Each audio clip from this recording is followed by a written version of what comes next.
Mak saya duduk rumah pusaka. Arwah nenek yang amanahkan mak saya jaga rumah tu dengan persetujuan adik-beradik lain. Jadi hitam putih. Mak saya reno dapur dan tambah bilik. Sekarang ni side ruang tamu rumah tu dapat bantuan baik pulih daripada sepupu. Sekarang sepupu pula nak tuntut. Sebab tu saya kata, pertama kena uruskan harta pusaka tu dulu. Putuskan siapa yang mendapat hak sepenuhnya ke atas rumah tu. Contoh nak bagi dekat mak sebagai pemilik, bagi dekat mak. Kalau kata nak masuk nak tuju semua nama, masuk semua nama.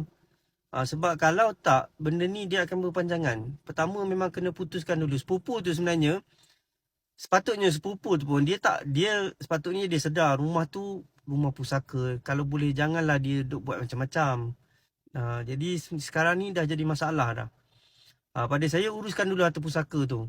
Putuskan nak contoh nak bagi kat sepupu ke, nak jual kat sepupu ke, nak letak nama mak ke apa ke, settlekan urusan tu dulu.